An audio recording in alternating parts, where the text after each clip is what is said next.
Hi everyone and welcome back to my channel. My name is Mark and this is episode 10 of my Daddy Diary.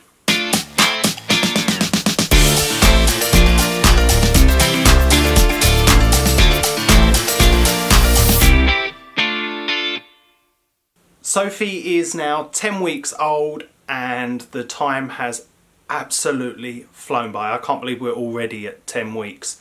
It's gone crazily fast. And so I was thinking about it this morning and it makes me all the more grateful for having things like my Daddy Diary and my Instagram account where I like to share updates because these moments are going to move so fast.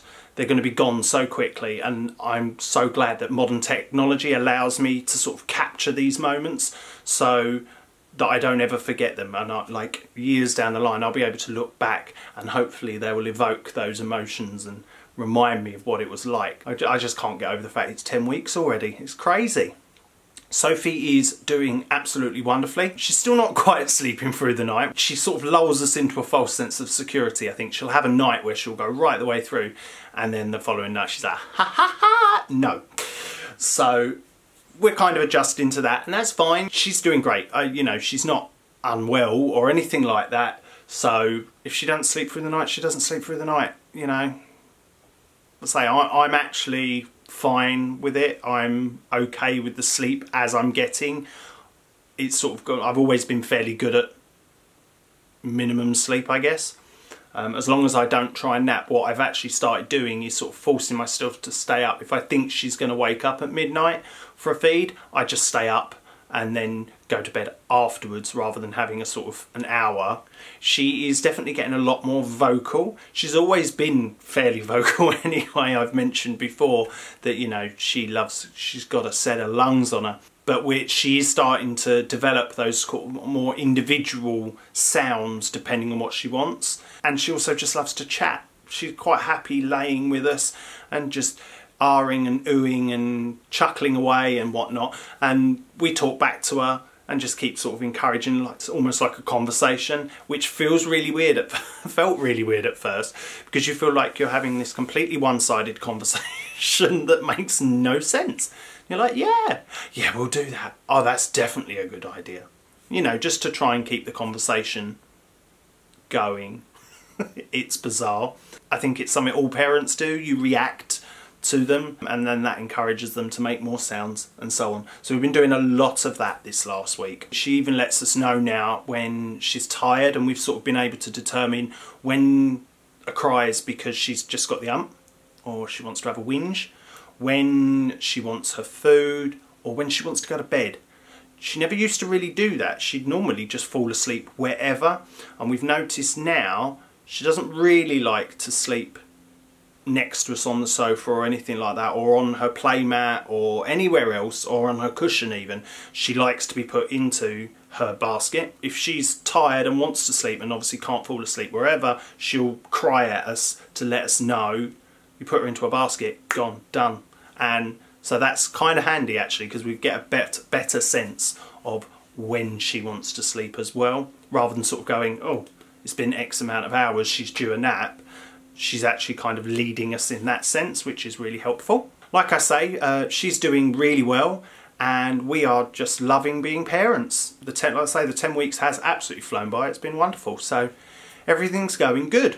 One of the things I've been thinking about a lot over the last couple of weeks, and it's something that I don't think I was really warned about before becoming a parent, and it's just sort of happened, and it might not happen to every parent, but I've sort of started to notice, and it might be me putting the pressure on myself, I don't know, I'm noticing more the amount of expectation around us. There's an expectation of how to do things or when to do things, rather than just letting my husband Mark and me get on. Yeah, there always feels like there's like an expectation of how and when we should do things, and that then just adds to the pressure we're already feeling as new parents. Now, I imagine that every new parent feels that level of pressure because you want to do your best. You want everything to be right, you want to do your best. You know, even when things are going swimmingly well, you're consciously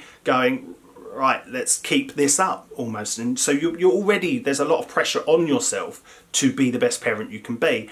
And then I started noticing the expectations from people around us, which I know, and I will put my hands up and say, yes, that it comes from a place of love. Of course it does. But I don't think those people necessarily understand that that also then piles the pressure on, or it certainly does for me. That's how it kind of manifests, because then I think, oh God, am I not doing that right, or am I not doing enough of that, or am I not doing enough of this? So I'm already kind of questioning myself all the time, because that's what you do as a parent. But then having other people sort of almost layering that on top, it actually makes it a little bit unbearable at times, and you just constantly feel that pressure when I should be dealing with my own level of self-pressure and enjoying it, every moment of it. I think sometimes that can be a bit much. It can be a bit of a distraction as well, when you're worrying about everyone else. And I know there's probably going to be a few people that will say in the comments, you know, ignore everyone else, it's not about them. And in my mind I wish it was that simple, because let's be real, it's not always that simple to just kind of discount everyone. So it's something I would say you're probably, if you're becoming a parent, just sort of keep it in the back of your mind that everyone you've ever met, or everyone who's going to know your child, is going to have certain expectations about them or about the way they grow up, and that can be a bit tough. I'm trying to learn how to sort of manage that, and it reminds me of when I was back at work, you know, the phrase managing expectations. You'll find yourself having to do that. I think we certainly have had to do some of the managing expectations. But yeah, I just wanted to mention it, and I'll also open it up and see if anyone else has found that they get a lot of expectations and pressure from outside of your sort of core family unit.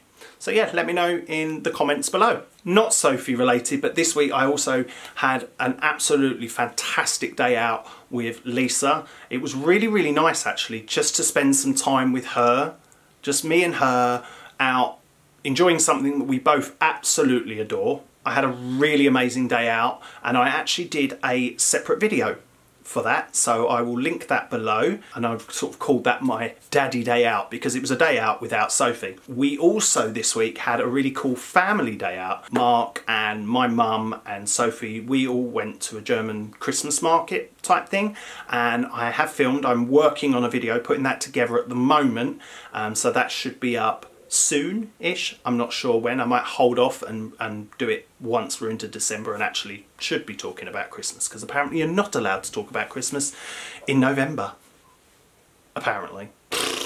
I love Christmas, so I'll talk about it when I want. Sorry guys! So yeah, which kind of leads me on to the next bit I wanted to mention, and it's more sort of about the content that I'll be doing on the channel. Now I have mentioned before that I was looking for ideas and ways to develop the content and what would work, and so after doing the video for Wednesday, which was my daddy day out, I thought, well, that would actually be a really cool thing to do. So all those days I have where I do get to go out and it is just me, obviously still a dad, but without Sophie, and what I get up to when I'm not being a dad, I thought that might be a cool thing to do. So there'll be a kind of series of videos called Daddy Day Out, and on the same tack, I'm going to do family days out. And we finally had our sort of first family day out, as it were.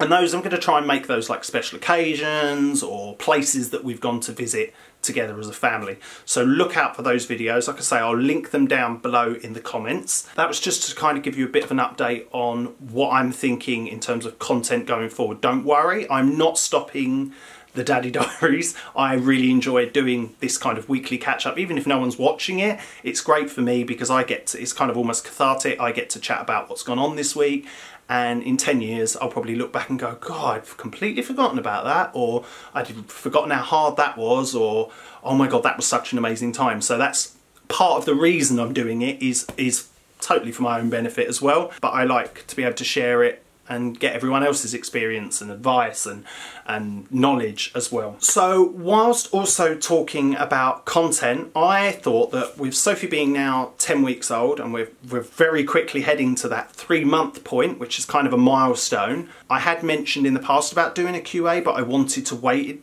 a bit until we'd kind of been doing this for a while. So 3 months feels like a good point at which to do a Q&A session.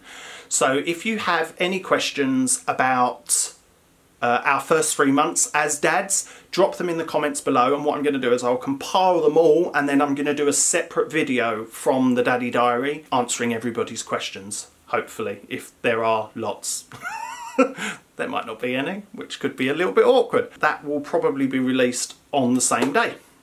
So you'll have a double video day. Great. An extra 10 minutes of me talking at you. Great fun. So that's pretty much going to wrap it up for this week. As always, thank you for stopping by and watching. I really, really appreciate it. And of course, if you know anyone that's in a similar situation or embarking on surrogacy or is an LGBT parent potentially, feel free to share the videos. Of course, please hit the subscribe and like button because I really appreciate it. Again, thank you for watching, and I'll see you next week. Bye!